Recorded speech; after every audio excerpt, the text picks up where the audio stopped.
Hello साथियों, आज हम भारतीय न्याय संहिता की धारा 1 यानी परिभाषा में सद्भावपूर्वक पढ़ेंगे, जो कि आईपीसी की धारा 52 में दिया हुआ है। सद्भावपूर्वक अभी हमने पहले पढ़ा है कुछ अपवाद, साधारण अपवाद पढ़े थे, हमने वीडियो बनाया था, वो आप देख लीजिएगा।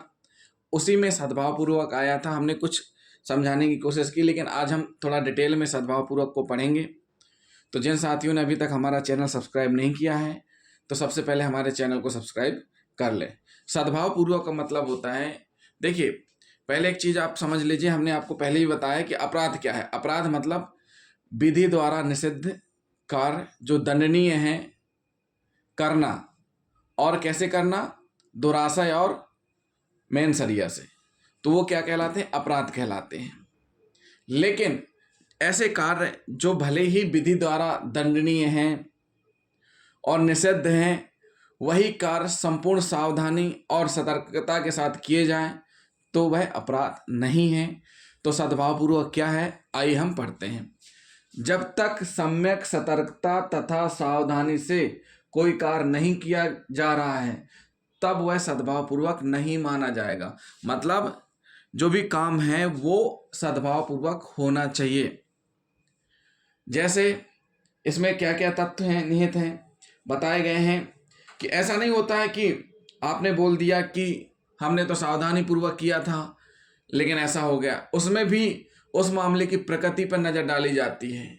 न्यायालय को ये देखती है न्यायालय की उसकी मामले की जो कंडीशन है, स्थितियां कैसी हैं। जैसे अभियुक्त द्वारा किए गए कार्य की प्रकृति क्या है, जो कार्य अभियुक्त के द्वारा किया गया है, क्या ये आत्मरक्षा में किया गया है, क्या यह ये समझ के किया गया है कि चोर को मारने के इरादे से गृह भेदन करते टाइम किया गया है, तो उसकी प्रकृति कैसी है, किए गए कार्य का परिणाम और महत्व तथा सतर्कता ध्यान का प्रयोग करने के लिए उपयुक्त अवसर।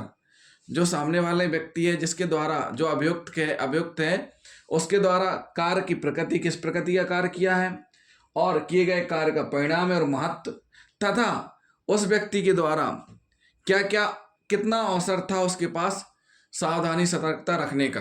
कभी कभी क्या रहता है कि समय रहता ही नहीं है उन सारी चीज़ों का, और वो स्थितियां निर्मित हो जाती हैं। तो अब बात आती कि उस स्थिति में क्या होगा, तो उस स्थिति की कंडीशन, केस यानी अपराध की प्रकृति कैसी थी, उस पर डिपेंड करता है।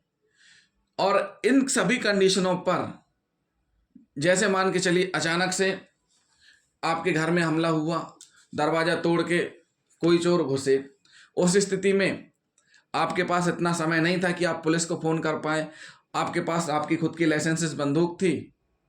आपने क्या किया, अगर आप उनको नहीं मारते तो सामने वाला आपको मार देता। तो आपके पास क्या था उस समय, उपयुक्त अवसर क्या था, आपके पास समय ही नहीं था।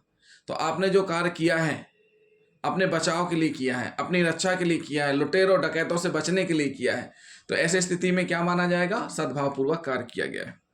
इन सारी चीज़ों में लेकिन सबूत का भार किसके ऊपर रहता है, अभियुक्त के ऊपर रहता है। ये सारी की सारी माननीय न्यायालय में, कोर्ट में उस अभियुक्त को साबित करनी होती है कि उसके द्वारा जो कार्य किया गया है वह सद्भावना पूर्वक किया गया है, सतर्कता और ध्यान में रख करके किया गया है। अब इसके आवश्यक तत्व कौन कौन से हैं, सम्यक सतर्कता, सावधानी या ध्यान से। मतलब जो भी सद्भावना पूर्वक कार्य है उसमें जरूरी क्या है, सम्यक सतर्कता और सावधानी। सावधानी मतलब ध्यान से। क्या व्यक्ति ने कार्य उचित सावधानी कुशलता के साथ किया है। पहला प्रश्न ये उठता है कि जो अभियुक्त व्यक्ति है उसके द्वारा यह कार्य कुशलता पूर्वक या सावधानी से किया गया है। सद्भावना का तात्पर्य सत्य तक पहुंचने के लिए व्यक्ति द्वारा किया गया प्रयास है। सद्भावना का तात्पर्य यह भी है कि सत्य तक पहुंचने के लिए व्यक्ति द्वारा क्या कार्य किया गया, मतलब उस व्यक्ति के द्वारा सही तरीके से जांच करने के लिए, इन्वेस्टिगेशन करने के लिए कानून का सही तरीके से उपयोग किया गया कि नहीं किया गया। यह नहीं कहा जा सकता कि विधि का ज्ञान उसको नहीं था, क्योंकि विधि की ज्ञान क्षम्य नहीं है। तथ्य की भूल तो क्षम्य है लेकिन विधि की भूल क्षम्य नहीं है। मतलब उस स्थिति में ये नहीं माना जाएगा कि उस इन्वेस्टिगेशन ऑफिसर को उस चीज का ज्ञान नहीं था। तो सद्भाव मतलब सत्य तक पहुंचने के लिए व्यक्ति द्वारा जो किया गया प्रयास है। इसमें कुछ हम उदाहरण हैं वो हम पढ़ेंगे। कब कब ऐसी स्थितियां निर्मित हुई जिसमें न्यायालय ने माना कि यह कार्य सद्भावना पूर्वक किया हुआ नहीं माना जाएगा, और ऐसी कौन कौन सी स्थितियां निर्मित हुई जब न्यायालय ने माना कि यह कार्य सद्भावना पूर्वक किया हुआ माना जाएगा। बिना उचित जांच के गिरफ्तारी, शिवशरण सहाय वर्सेस मोहम्मद फाजिल खां। इसमें होता क्या है साथियों कि शिवशरण सहाय बनाम मोहम्मद फाजिल खां के वाद में एक पुलिस अधिकारी एक ऐसे मिलते जुलते घोड़े को देखकर, जिसे उसके पिता ने खो दिया था, एक घोड़ा देखते हैं, उनको लगता है कि यह उसके पिता के द्वारा खो दिया गया था। इस निष्कर्ष पर एकाएक आ गया कि या तो वह व्यक्ति उस घोड़े को चुराए हुए है या उसे चोर से चुरवाया है। इस आधार पर उसने उसे चोरी से आरोपित किया, मतलब चोरी के अपराध पर गिरफ्तार कर लिया।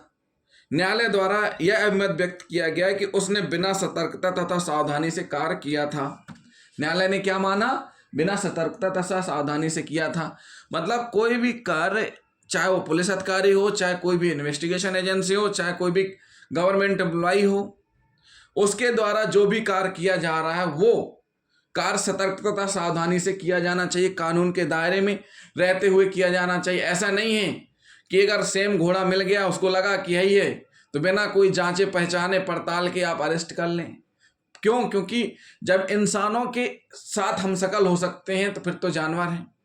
तो यहाँ पर न्यायालय ने क्या माना कि यह जो कार्य किया गया है यह सतर्कता तथा सावधानी से नहीं किया गया है, बिना सतर्कता तथा सावधानी की किया गया कार्य माना है। ऐसे में हम कह सकते हैं कि जब भी कोई डाटा कलेक्शन होता है उस स्थिति में आपको जो इन्वेस्टिगेशन ऑफिसर है डाटा कलेक्ट करते समय संपूर्ण सतर्कता तथा सावधानी तब मानी जाएगी जब उसको कलेक्ट करने वाले अधिकारी को संपूर्ण ज्ञान हो उसका कि कैसे डाटा कलेक्शन किया जाता है, किस प्रकार से प्रिजर्वेशन किया जाता है और उसका एफएसएल ड्राफ्ट तैयार करके कैसे भेजा जाएगा।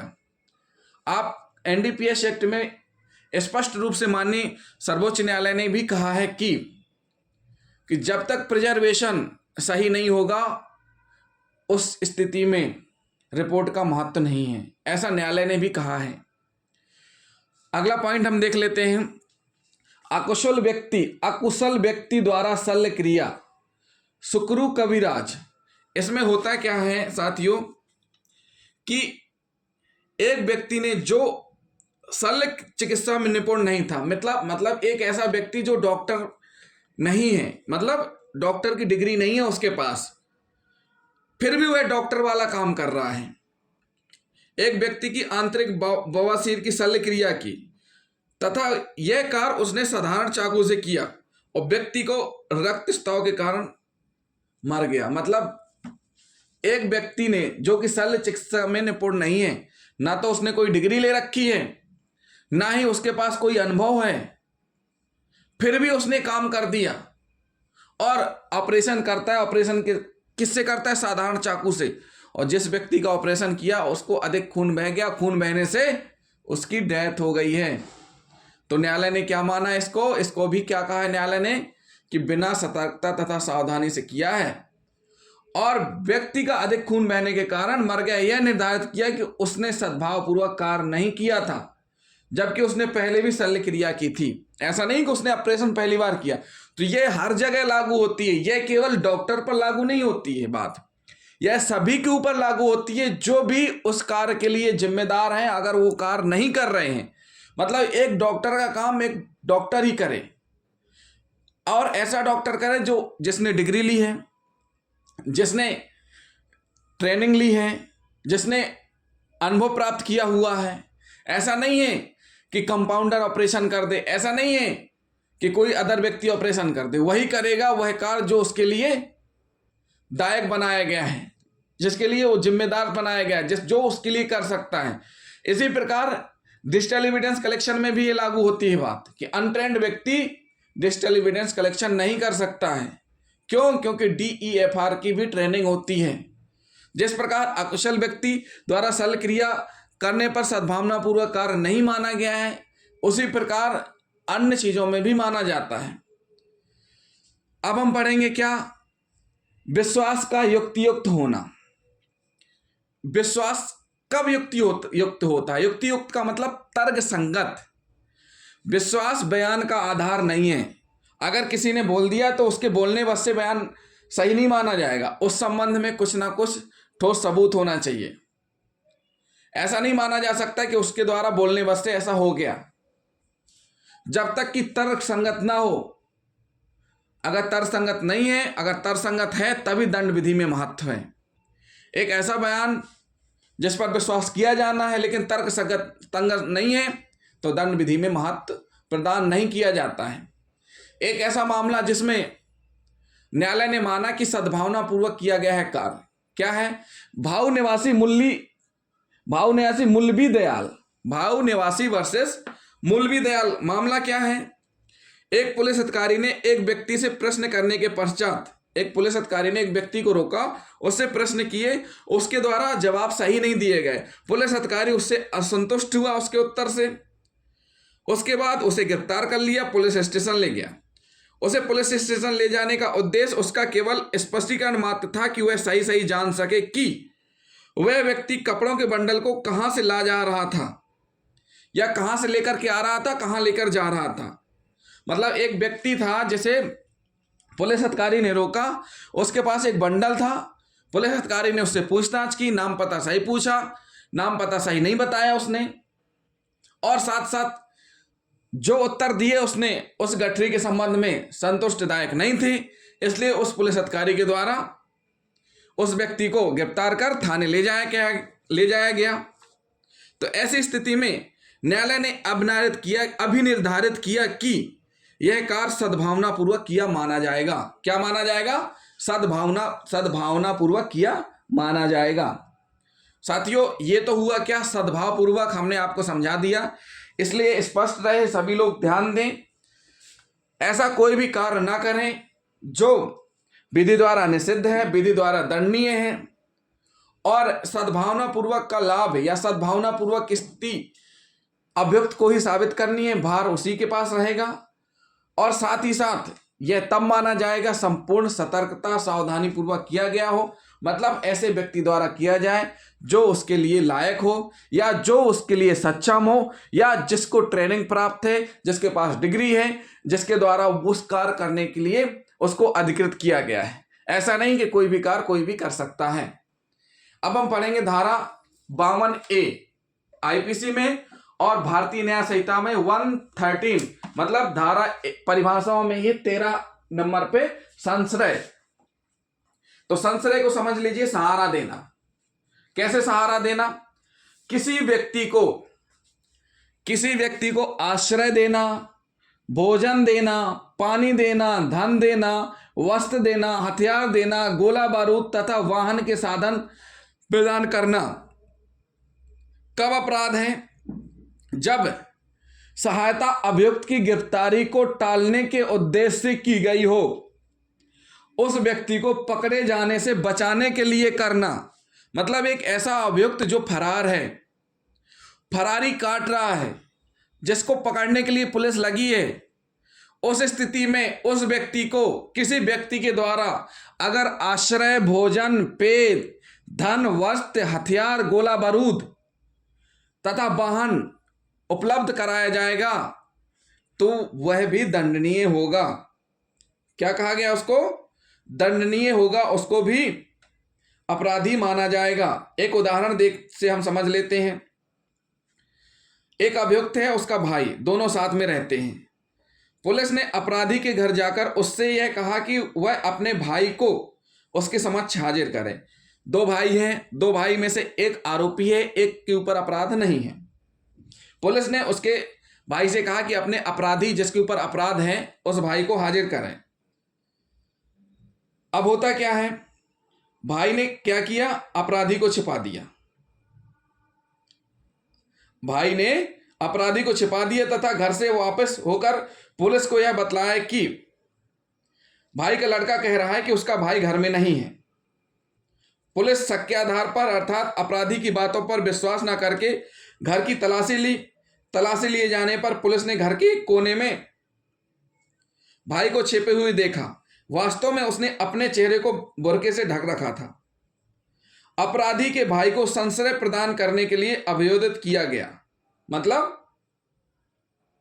उसको भी अभियोजित किया गया इस मामले में कि आपने क्या किया, आश्रय दिया है। अधीनस्थ न्यायालय ने अभियुक्त को आश्रय के लिए दोषी माना। उच्च न्यायालय ने अधीनस्थ द्वारा की गई दोष सिद्धि को बहाल रखा। यानी कि आप समझ लीजिए कि जो व्यक्ति भले आपका भाई ही क्यों ना हो, अगर उसके खिलाफ आपराधिक मामला दर्ज है और जिसमें वह फरार है, उस स्थिति में उसकी अगर आपने मदद की तो आप भी दोषी माने जाएंगे। इसलिए फरार व्यक्ति की बिल्कुल भी मदद ना करें, ना ही उसको आश्रय, भोजन, पेय, धन, वस्त्र, हथियार, ये सारे के सारे चीज़ें प्रदान करें। तो साथियों, हमारे चैनल को सब्सक्राइब करें, वीडियो को लाइक और शेयर जरूर करें। अगले वीडियो में हम आपको बताएंगे साधारण अपवाद के संबंध में कौन कौन से सेक्शन हैं, और साथ ही हम बताएंगे आपको भारतीय साक्षरता नियम के बारे में। तो जिन साथियों ने हमारा चैनल सब्सक्राइब नहीं किया है तो सबसे पहले हमारे चैनल को सब्सक्राइब जरूर कर लें। थैंक यू दोस्तों।